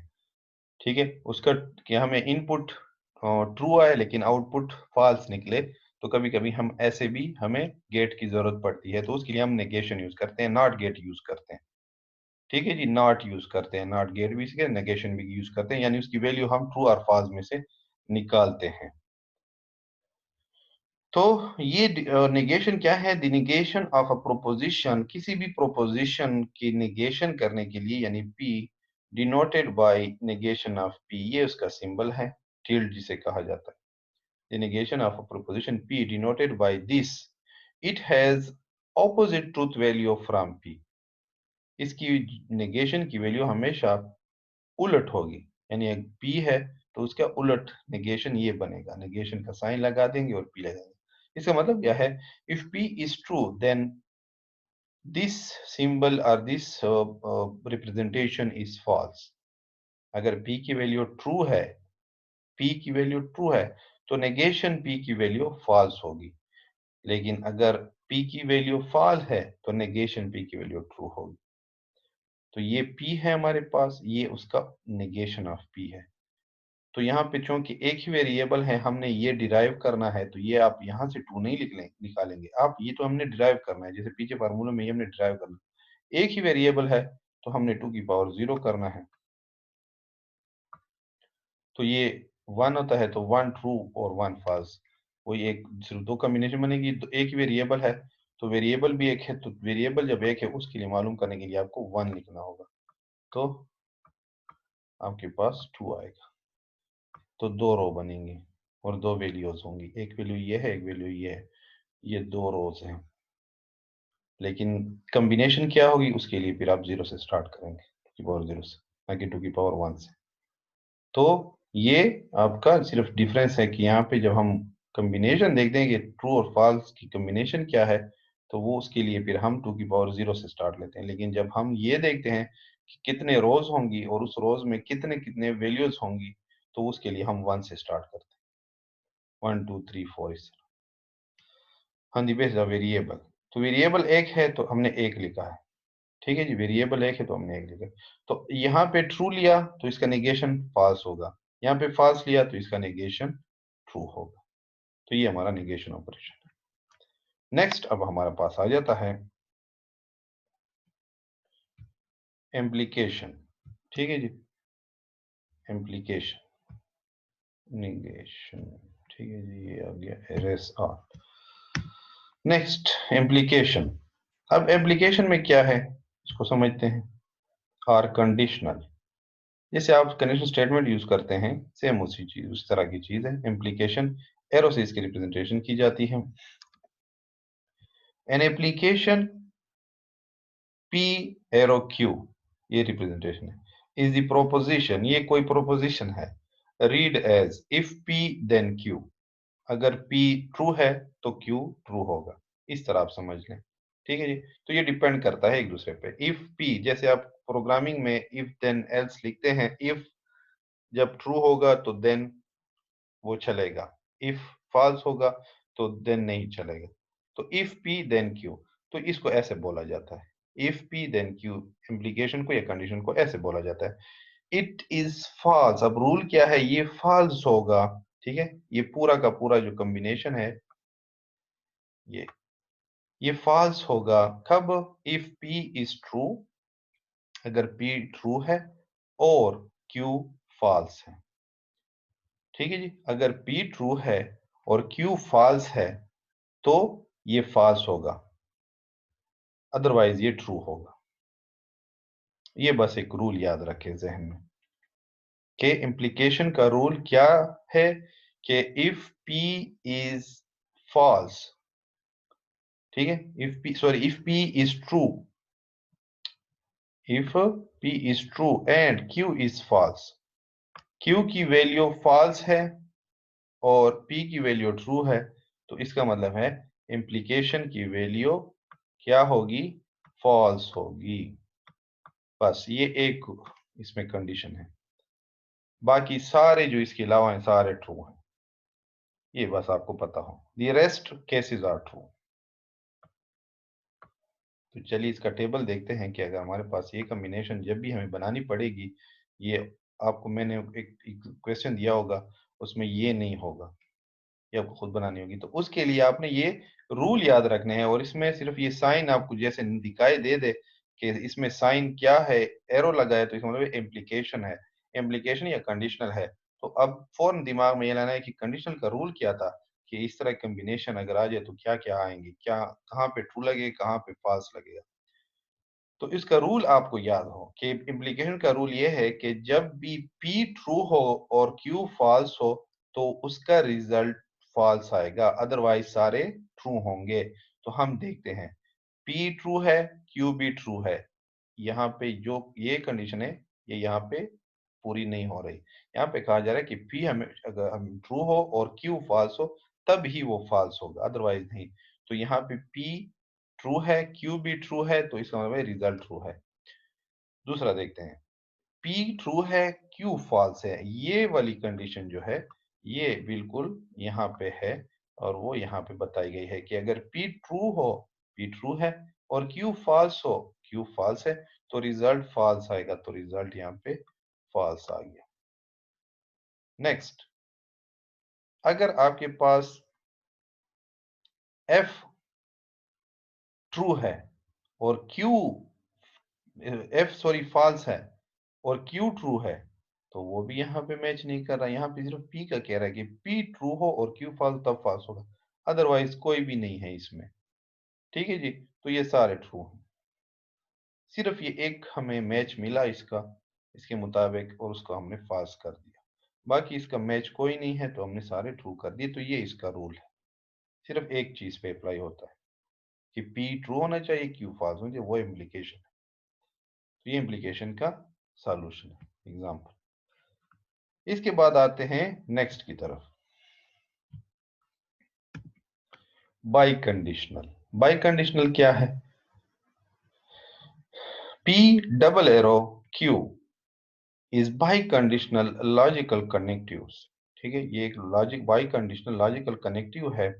Read as if and only if, इसको बोलते हैं इफ एंड ओनली इफ, इस सिंबल को, विच इज ट्रू। ये ये जो हमारे पास कॉम्बिनेशन है ये उस वक्त ट्रू होगी, इसका रिजल्ट उस वक्त ट्रू होगा when the truth value of P and Q are same। ठीक है, जब उनकी वैल्यू सेम होगी, चाहे वो ट्रू ट्रू हो चाहे वो फॉल्स फॉल्स हो। यहाँ पे वैल्यूज का जिक्र किया गया है, ना कि किसी स्पेसिफिक वैल्यू का, जनरल वैल्यू का। विच इज ट्रू, वो ट्रू होगा कब? व्हेन द ट्रूथ वैल्यू में मैंने आपको पहले बताया था दोनों वो चीजें आ जाती हैं, फॉल्स भी आ जाता है और ट्रू भी आ जाता है, ना कि सिर्फ true. Truth value of P and Q are same. ठीक है कि P और Q की ट्रूथ वैल्यू सेम आ जाए, एक दूसरे के बराबर आ जाए, तब वो ट्रू होगा। और इसी तरह that is both are false और बोथ आर ट्रू, या तो दोनों ट्रू हो या तो दोनों फॉल्स हो, दोनों कंडीशन में वैल्यू का आउटपुट जो है वो ट्रू ही आएगा। The rest cases are false, बाकी फॉल्स होंगे। तो हमें ये अगर दिया गया है, आपने इसके लिए ट्रूथ टेबल बनानी है, construct the truth table of this. आपको ये क्वेश्चन दिया गया जाएगा तो आपने ये टेबल खुद बनानी होगी। उसके लिए ये भी बनाने, ये भी बनाने और ये भी बनाने। तो आपने सबसे पहले उसी तरह दो वेरिएबल हैं P और Q, नंबर ऑफ रोज और उसमें कितनी वैल्यूज आएंगी वो फाइंड करनी है। फिर आपने एक टेबल बना लेनी है उसके मुताबिक। ठीक है, उसके ऊपर ये वैल्यूज P Q और PQ का बाई कंडीशनल करना होगा। ठीक है, दो वेरिएबल हैं, दो वेरिएबल लेके उसका तीसरा पार्ट ये है। जो जो चीजें यहाँ पे दरकार हैं आपने वो ले करनी है, यानी P को लेना है, Q को लेना है, फिर उनको ज्वाइंट करना है बाई कंडीशनल की तरह, कि वो उसके मुताबिक, रूल के मुताबिक। बाई कंडीशनल कहता है कि उस रो की वैल्यू ट्रू होगी जिसमें आपके P और Q की वैल्यू सेम है। तो चलिए देखते हैं, यहाँ पे जब हम नीचे आए तो इस रो को जब मैंने देखा तो इसमें P की वैल्यू भी T है और Q की वैल्यू भी T है, तो ये दोनों सेम है, ये दोनों वैल्यू सेम है। तो यहाँ पे रिजल्ट हमारा ट्रू आ जाएगा, क्योंकि यहाँ लिखा हुआ है विच इज ट्रू, तो ये ट्रू होगा। Both are same, both P and Q are same. दूसरा जब देखा तो ये ट्रू है, ये फॉल्स है, ये T है, ये F है, तो ये चेंज है दोनों। ये टी है और ये एफ है, तो ये फॉल्स होगा। उसके बाद फिर एफ है और टी है, ये भी चेंज है, सेम नहीं है दोनों साइड, तो ये भी एफ फॉल्स होगा। इधर आए तो यहाँ पे एफ है, यहाँ भी एफ है, तो ये सेम है, तो ये आपका ट्रू हो जाएगा। ठीक है, तो यहाँ पे लिखा हुआ है कि बोथ आर फॉल्स तब भी ट्रू होगा, या बोथ आर ट्रू तब भी ट्रू होगा, अदरवाइज बाकियों में नहीं होगा। तो यहाँ पे दोनों साइडों पे ट्रू था तो तब भी ट्रू हुआ, दोनों साइडों पे फॉल्स था तो तब भी ट्रू हुआ। ठीक है जी, तो ये आपके बाई कंडीशनल के रूल और उसके एग्जाम्पल। आपने ये चीजें याद रखनी है, ये रूल सिर्फ याद रखने, रूल आपको याद हो गए तो फिर कोई मसला नहीं। ये एक एग्जाम्पल दी गई है, तो इसमें आप आपने सबसे पहले, आपको जैसे क्वेश्चन पेपर में दिया जाएगा तो वो भी इसी तरह का होगा कि using truth table show that के P implication Q and negation of P vel Q. तो आपने जैसे ये देखा, आपने इसके लिए ट्रूथ टेबल ड्रा करनी है, और एट दी एंड आपने ये पूरा का पूरा फाइंड भी करना है, इन दोनों के दरमियान में एंड ऑपरेशन करना है। ठीक है जी, तो आपने सबसे पहले करना क्या होगा, बहुत ही आसान है, आपने सिर्फ ये देखना है कि वेरिएबल इसमें कौन से यूज किए गए हैं, कितने यूज किए गए हैं। तो यहाँ पे p है, यहाँ पे q है, यहाँ पे p है, यहाँ पे q है, तो यहाँ पे ऐसे समझे कि सेम ही वेरिएबल यूज किए गए, एक्स्ट्रा यानी पी क्यू, दो वेरिएबल यूज किए गए हैं पी क्यू।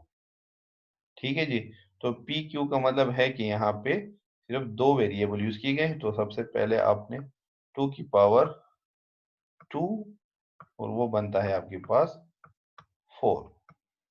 तो ये तो मुझे पता चल गया कि मेरे रोज और कॉलम्स क्या हैं, कितने बनेंगे। तो इसको मैंने सॉल्व किया हुआ है, मैं जस्ट आपको समझाने के लिए इसको यहाँ पे यूं सॉल्व कर रहा हूँ, ताकि आप लोग कुछ आइडियाज क्लियर हो जाए। मैंने इसको प्रॉपरली सॉल्व किया हुआ है। तो ये आपके पास टेढ़ी मेढ़ी सी लकीरें बन रही हैं। ठीक है जी, इसके लिए मैं माजरत ख्वाह हूँ, आपको समझ आ जाए ये बड़ी बात है। ठीक है जी, ये हो गई आपकी, ज्यादा बनेंगी तो हम उसको रिमूव कर देंगे। ठीक है जी, तो ये पहले वाली को मैं जरा सा ठीक कर देता हूँ, ये जरा सही नहीं बनी। तो ये आपके ऊपर जो है, हम एक और लाइन बना लेते हैं, वो आपकी यहाँ पे वो हो जाएंगे, वेरिएबल डिक्लेरेशन हम कर लेंगे उसमें, उसके नीचे पे 4 लाइनें, 4 रोज। ठीक है जी, तो ये हमारे पास समझें कि हमें कितनी रो कॉलम्स अब दरकार होंगी। ठीक है, 4 रोज हैं, 1 2 3 4, ये ऊपर वाली हम वेरिएबल्स के लिए बना रहे हैं, वेरिएबल्स डिक्लेरेशन के लिए। अब कॉलम्स में हमें कैसे कॉलम्स को बनाना है वो सीखना है। तो मैंने सबसे पहले देखना ये है कि मुझे क्या क्या चीजें बनानी पड़ेंगी। सबसे पहले तो मैंने पी और क्यू का कॉलम बनाना है, पी और क्यू। ठीक है जी, यहाँ पे हो जाएगा पी, पी। उसके बाद क्यू का कॉलम, ये 2 कॉलम तो आ गए, ये हो गया क्यू। अब और क्या मुझे चाहिए, ये चाहिए नेगेशन ऑफ पी, पी का उलट भी चाहिए मुझे, तब मैं ये दोनों को फिर वेल ऑपरेशन कर सकूंगा। मुझे ये वाला नेगेशन ऑफ पी चाहिए, उसके लिए मुझे एक और कॉलम बनाना पड़ेगा। मैंने एक और कॉलम बना दिया, और यहाँ पे मैंने उसी पी का नेगेशन का साइन डाल दिया, नेगेशन ऑफ पी, वो मैं इस कॉलम में मालूम करूंगा। ठीक है जी, ये 3 चीजें मुझे रिक्वायर्ड हैं। उसके बाद मैं ये ऑपरेशन कर सकता हूँ, ये वाले पी और क्यू का इम्प्लीकेशन करूंगा, फिर नेगेशन ऑफ पी और वेल क्यू का आर ऑपरेशन करूंगा, फिर इन दोनों के दरमियान में मैं ये ऑन एंड ऑपरेशन करूंगा। तो मुझे तकरीबन 3 कॉलम और बनाने हैं। ठीक है जी, 3 कॉलम, तो मैं ये एक यहाँ बना लेता हूँ, उसके बाद एक यहाँ पे 2 बन जाएंगे। ठीक है जी, तो ये मैंने बना लिए। अब इसमें मैंने क्या करना है, पी और इम्प्लीकेशन क्यू सबसे पहले।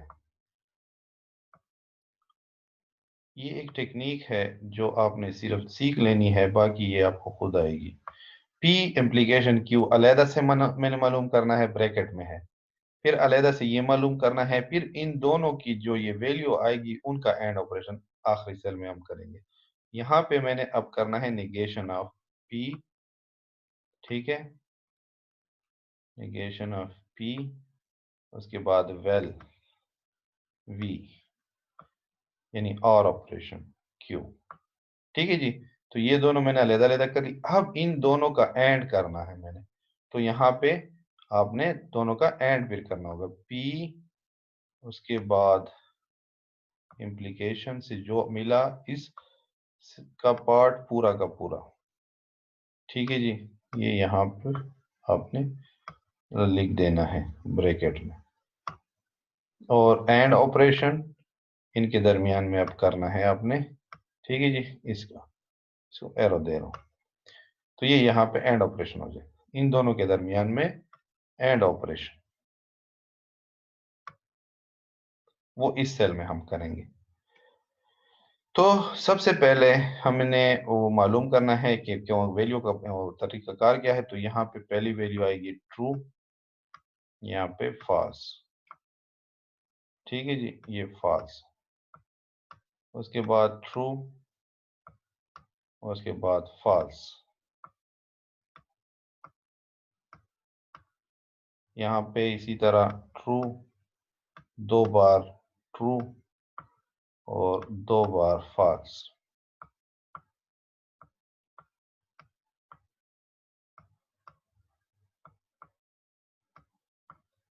ठीक है जी। बाकी हमने डिराइव करने हैं, ये तो मेन वेरिएबल थे पी क्यू पी क्यू। ठीक है, ये पी क्यू हमारे मेन वेरिएबल हैं, ये इसी पी का उलट है, ये आप वेरिएबल में कंसीडर नहीं करेंगे, ये इसी पी का उलट है। यानी पी एक बार आ गया है बस, उसका उलट फिर मैंने लेना है, तो मैंने वही तरतीब यहाँ चलानी है। ठीक है जी। तो दो वेरिएबल है तो मैंने इसलिए यहाँ से गिना है, ना कि यहाँ से। ये तो मैंने ड्राइव करना है, डिराइव करना है, डिराइव करना है, ड्राइव करना है। ये तो हमारे पास वेरिएबल। तो नेगेशन ऑफ पी, अब पी का उलट, यहाँ पे पी टी है तो यहाँ पे पी उसका उलट होगा एफ, सबसे पहला काम। फिर उसके बाद यहाँ पे भी उलट, ठीक है, यहाँ पे भी पी का उलट, यहाँ पे भी पी का उलट।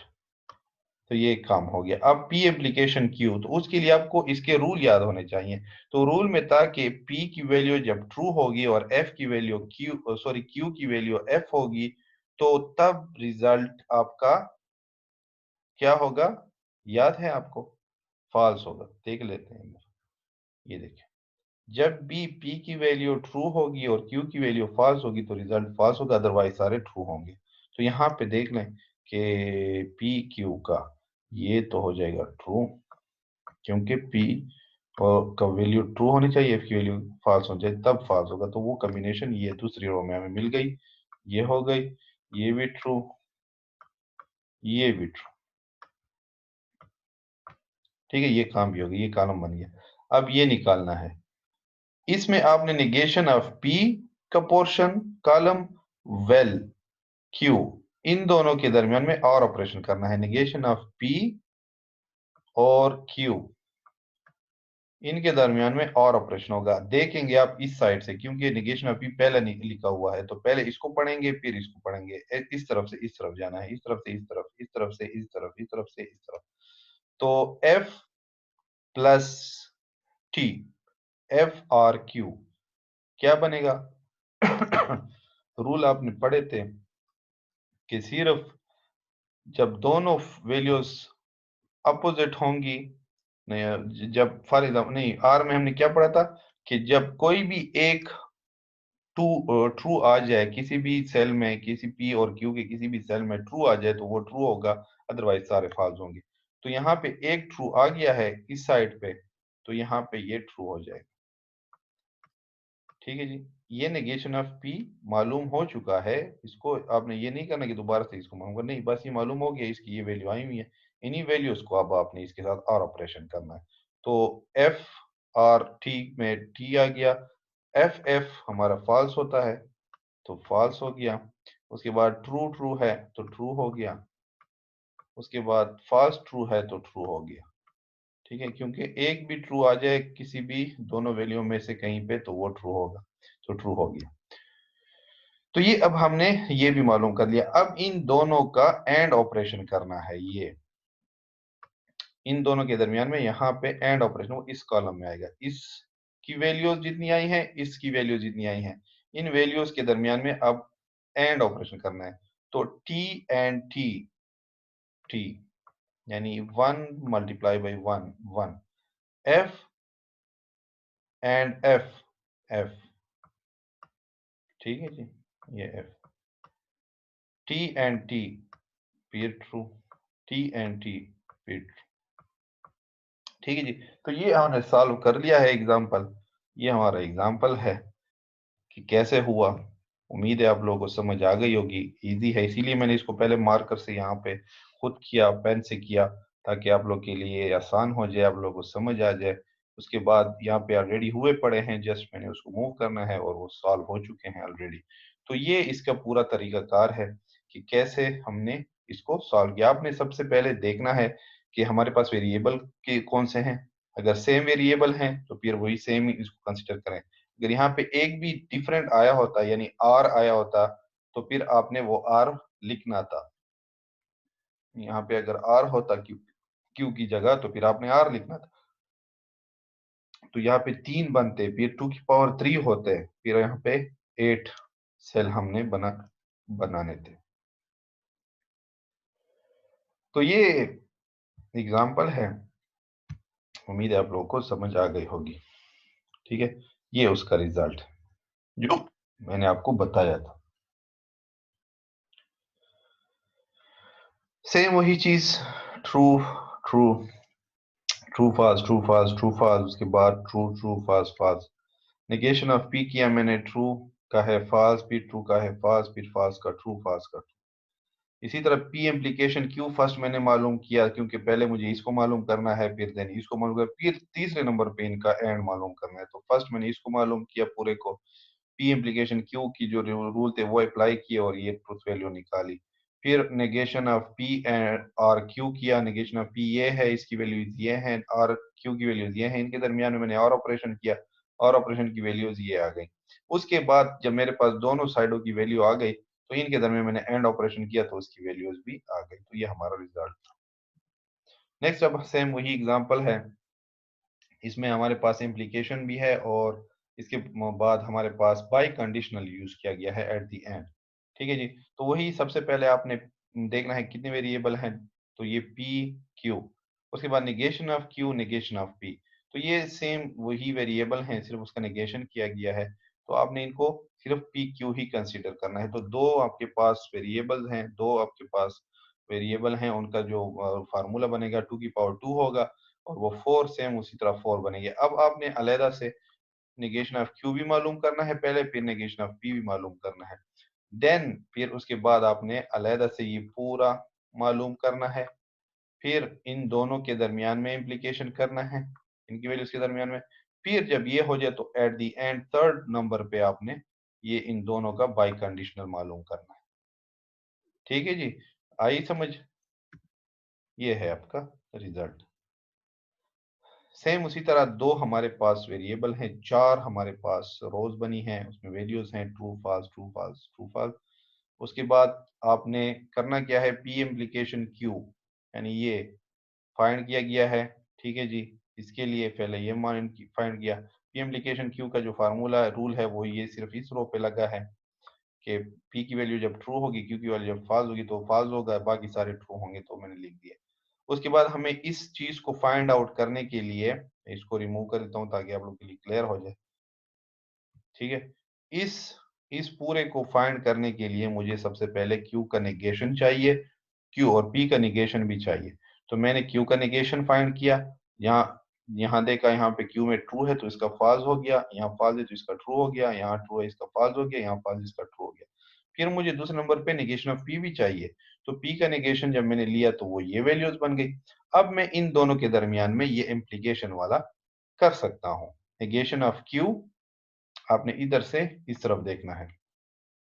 ठीक है, देन आपने ये फाइंड करना है फिर।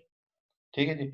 तो ये हमने क्या किया, negation of P negation of Q की तरह हमने हमने क्यों कौन सा ऑपरेशन करना है, इम्प्लीकेशन का। इम्प्लीकेशन का एक ही रूल है, वो यहाँ पे लगता है इन दोनों के ऊपर कि अब ये एक चीज जहन में रखें, यहाँ पे ये क्यू जो है ना, वहां पे डेफिनेशन में तो ये लिखा था कि पी ट्रू हो और क्यू फॉल्स हो, तो क्योंकि पी पहले आता है फिर क्यू बाद में आता है, यहाँ पे चूंकि ये आपका पी बना हुआ है अब, क्योंकि ये पहले आया, हमने इधर से इस तरफ देखना है, इधर से इस तरफ देखना है, तो ये अब आपका पी बना हुआ है।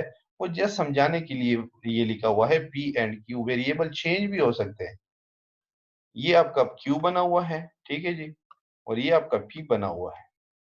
तो अब आपने फार्मूला जो वहां पे हमने रूल पढ़ा था वो यूं देखना है, ऐसा ना हो कि आप यहां से इस तरफ देख रहे हो, इस तरफ से इस तरफ देख, तो उलट हो जाएगा, फिर आपका रिजल्ट यहाँ पे आएगा, ये सिर्फ चेंज होगा। तो ये जहन में बात याद रखनी है कि आप किस तरफ से किस तरफ जा रहे हो, आप इस तरफ से इस तरफ जा रहे हो। वहां पे हम यहां से देख रहे थे पी क्यू, तो ये हमारा पी था, ये हमारा क्यू था। अब हमारा पी ये है, क्योंकि हम इधर से इस तरफ जा रहे हैं, तो फर्स्ट वैल्यू हमारी ये है, ये हमारा पी है, ये हमारा क्यू है। तो हमने इस साइड से देखना है, इस साइड की तरफ, ठीक है जी, इस तरफ देखना।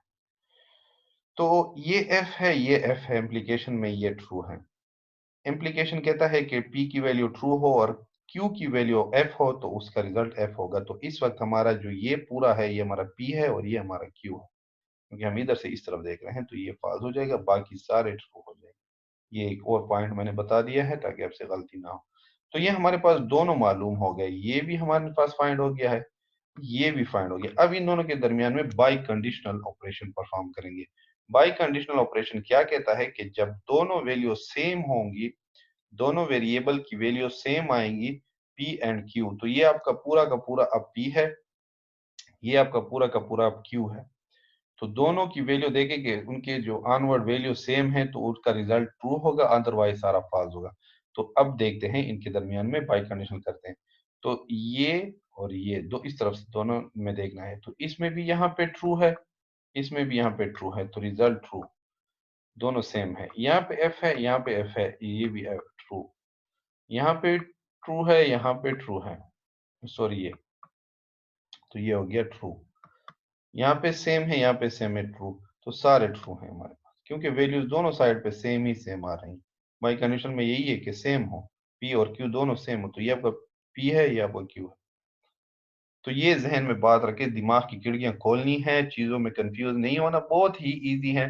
और अगर आप लोगों ने सिर्फ एक दफा इसको सही समझदारी के साथ हल किया, अकल के साथ हल किया, तो फिर कोई इशू नहीं। थर्ड एग्जांपल अगेन, आपने अब आपके पास तीन वेरिएबल हैं पी क्यू आर, ठीक है। टू की पावर 3 होगा, ठीक है जी। उसी तरह टू की पावर 3 से 8 बनता है, तो 8 आपके पास रोज बनेंगी, उसमें 8 वैल्यूज होंगी हर वेरिएबल की, पी की, क्यू की, आर की।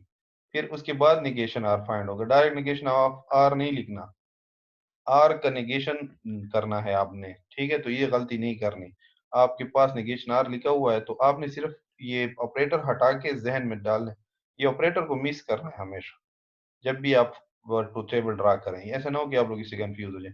टोटल वेरिएबल गिनने हैं, पी है, क्यू है, आर है, ये नेगेशन वेगेशन को बाद में देखना है। पी क्यू आर तीन वेरिएबल आ गए, तो यहाँ पे फौरन आपकी टू की पावर 3, ठीक है, वो बन जाएगा आपके पास 8। तो 8 आपके पास आ गए, 8 आपके पास कॉलम और रोज बनेंगे, सॉरी 8 रोज बनेंगे, उसमें 8 वैल्यू होंगी, कॉम्बिनेशन वही रखनी है, ठीक है जी। आपके पास P है, Q है, उसके बाद R है, ये तीन वेरिएबल हो गए। टू की पावर आपके पास 0 है, इधर से आप देखना है, टू की पावर आपकी 1 है, ठीक है जी, टू की पावर 2 है। अब ये बनता है टू की पावर 1 1, तो एक ट्रू एक फॉल्स, एक ट्रू एक फॉल्स, एक ट्रू एक फॉल्स, ये 8 तक जाना है, 8 ना वैल्यूज डालनी है। यहाँ पे टू की पावर 2 है, दो ट्रू दो फॉल्स, दो ट्रू दो फॉल्स, ये 8 तक जाना है।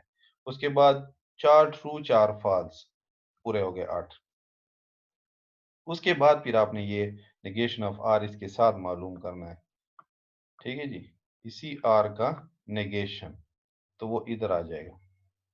फिर उसके बाद आपने पी वेल क्यू करना है, पी वेल क्यू, वो आपके पास वैल्यू मौजूद है पी की भी क्यू की भी, तो उनके दरमियान में आपने और ऑपरेशन करके उसकी वैल्यू यहाँ लिखती जानी है, लिखती जानी।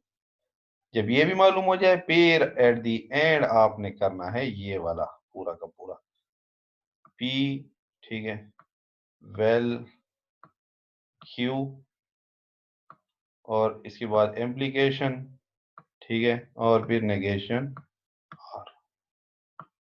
तो अब आपने इधर से इस तरफ देखना है, तो ज़हन में याद रखें कि ये आपका पूरा का पूरा पी हो गया है, ये पार्ट, और ये आपका क्यू बन गया है।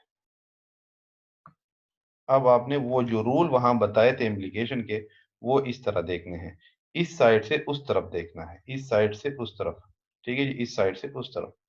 तो इस साइड पे आप P की वैल्यू देखेंगे, इस तरफ आप Q की वैल्यू देखेंगे, तो उसके मुताबिक यहाँ पे आपने ड्रा करना है, क्योंकि यहाँ पे P वैल्यू पहले लिखा है और ये बाद में है, तो आपने इधर से उस तरफ जाना है। आप आसानी के लिए ये कॉलम चेंज भी कर सकते हैं, शफल भी कर सकते हैं, इस साइड को इस तरफ लिख लिया करें, इसको उस तरफ लिख दें, कोई ये नहीं है कि आप इनको शफल नहीं कर सकते। हाँ, इनको शफल नहीं करना, इनको शफल नहीं करना, इनको शफल कर सकते हैं, ठीक है, कि इसको आपने आसानी की ये शक्ल बनाने के लिए अगर ये पहले लिखते हैं और ये बाद में लिखते हैं ताकि आसानी हो, तो फिर भी ठीक है, अगर नहीं तो आपने इधर से उस तरफ देखना है। तो ये इसके सॉल्यूशन है, सॉल्व करने का तरीका है, इसको मैंने सॉल्व किया हुआ है, आप लोग वो देख लें, ये सारा का सारा सॉल्व, ठीक है जी। तो सबसे पहले 3 वेरिएबल थे पी क्यू आर, उसमें मैंने ये वैल्यू डाली, एक ट्रू एक फॉल्स, और फिर 2 ट्रू है 2 फॉल्स, और फिर 4 ट्रू 4 फॉल्स, ठीक है, उसके मुताबिक। उसके बाद मैंने नेगेशन आर मालूम किया, इसी का उलट मालूम किया, इसके अनवर्ड सारी वैल्यू डाली, ठीक है जी, ये सारी वैल्यू इसके मुताबिक आ गई। उसके बाद फिर मैंने ये मालूम किया, क्योंकि ये भी मालूम करना जरूरी है, पी वेल क्यू किया तो वो भी आ गई वैल्यू सारी। एट दी एंड मैंने पी वेल क्यू और फिर इम्प्लीकेशन या कंडीशनल नेगेशन आर किया, तो वो वैल्यू सारी आ गई, ठीक है। मैंने फिर यहाँ से इस तरफ देखा, तो ये एग्जाम्पल 3 है।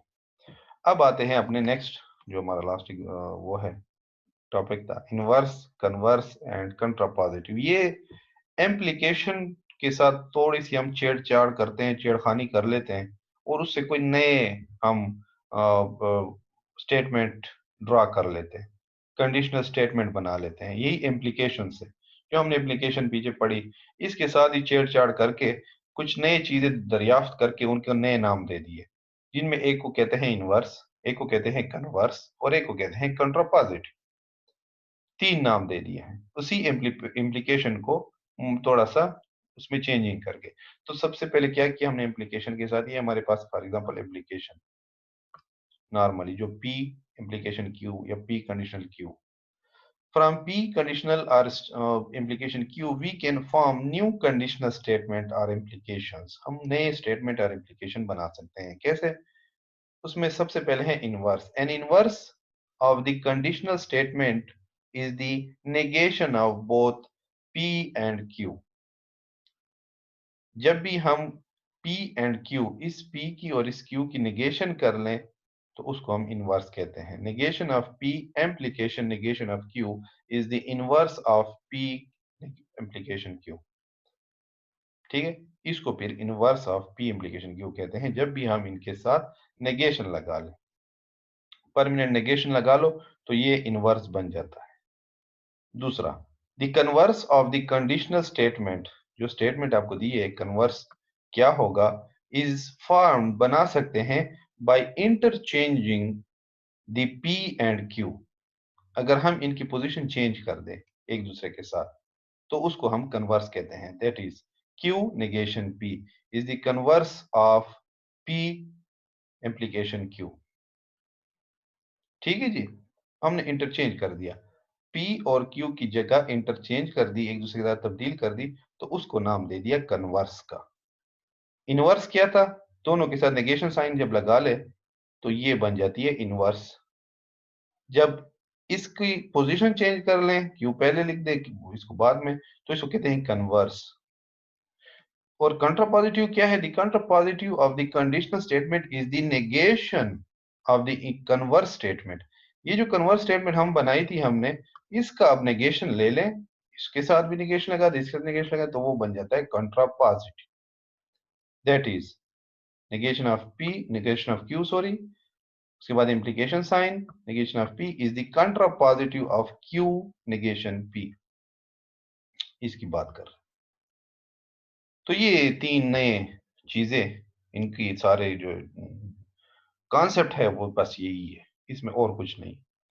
कि जब भी हम एप्लीकेशन, जो main application state conditional statement है, उससे हम जब नए बनाते हैं तो उसको हम इनवर्स, कन्वर्स और कंट्रापॉजिटिव कहते हैं। और वो क्या है? जब हम पी इम्प्लीकेशन क्यू या पी कंडीशनल स्टेटमेंट क्यू का नेगेशन ले लें तो वो इनवर्स बन जाता है। ठीक है जी, ये। और जब हम इसको इंटरचेंज कर लें, इनकी पोजीशंस को इसी की, तो वो कन्वर्स बन जाता है। और इसी कन्वर्स को के साथ जब हम नेगेशन साइन लगा लेते हैं तो वो कंट्रापॉजिटिव बन जाता है। तो ये मेन कॉन्सेप्ट है, इनवर्स, कन्वर्स एंड कंट्रापॉजिटिव। ये इम्प्लीकेशन से ही हम फॉर्म करते हैं, बनाते हैं, ये कंप्यूट करते हैं। उसका जो मेन टेबल है जिसमें तीनों कवर हो जाते हैं, वो कुछ यूं है कि हमारे पास फॉर एग्जांपल दो वेरिएबल है, क्योंकि पी क्यू ही यूज हुआ है हर जगह, पी क्यू। हमने बनाना क्या है? ये करना है, ये करना है और ये करना है। तो इसके लिए मुझे क्या करना है? दो वेरिएबल हमारे आगे पी क्यू, वो मैंने लिख दिए। उसके बाद मुझे नेगेशन चाहिए होगी पी की एक बार, और नेगेशन क्यू एक बार चाहिए होगा। अब मैं कर सकता हूँ। सबसे पहले मैंने ये मालूम करना है negation of P implication negation of Q. तो negation of P implication negation of Q, formula वही है, ये आपका पी है, ये आपका क्यू है, तो वही सिर्फ ट्रू होगा। जो तो वही सिर्फ फॉल्स होगा जिसमें पी की वैल्यू ट्रू होगी, क्यू की वैल्यू फॉल्स होगी, तो वो यहाँ पे मिल जाता है। तो ये आपका फॉल्स हो जाएगा, बाकी सारे ट्रू हैं। तो ये इम्प्लीकेशन एक हो गई। उसके बाद क्यू इम्प्लीकेशन पी करना है। अब क्यू से पी की तरफ देखना है, इस तरफ से इस तरफ देखना है। ठीक है जी, वो इसके लिए, ठीक है जी, इसके लिए। तो ये इसमें देखना है ट्रू फॉल्स, ये आ रहा है यहाँ पे। तो ये एक जो है आपके पास क्या होगा? फॉल्स होगा, बाकी सारे ट्रू हैं। तो ये फॉल्स है, बाकी सारे ट्रू। उसके बाद फिर नेगेशन क्यू और implication negation P, negation Q एम्प्लीकेशन negation P, ये करना है अब। तो इसमें आप देख लें, इसमें यहाँ पे, ठीक है जी, ये आपका सिर्फ फॉल्स होगा, ये बाकी सारे ट्रू। तो ये तीनों हमने यहाँ पे मालूम कर लिए। तो ये इसका कॉन्सेप्ट था कि इनवर्स, कन्वर्स और कंट्रापॉजिटिव क्या है। ये सारी चीजें आपके सिस्टम में यूज होती हैं। ये गेट्स लगे होते हैं, वो गेट्स हमारे पास ये वैल्यूज प्रोड्यूस करते हैं, इन्हें हम 0 और 1 भी कहते हैं, ट्रू एंड फॉल्स भी कहते हैं, और ऑन एंड ऑफ भी कहते हैं। ठीक है जी, तो ये आज का हमारा लेक्चर था। उम्मीद है आप लोग को सारा कुछ क्लियर हो गया होगा। कोई क्वेश्चन हो तो आप पूछ सकते हैं, मुझसे बाद में राब्ता भी कर सकते हैं, ग्रुप में भी कर सकते हैं। उम्मीद है कोई एम्बिग्विटी नहीं होगी। Thank you so much and Allah Hafiz.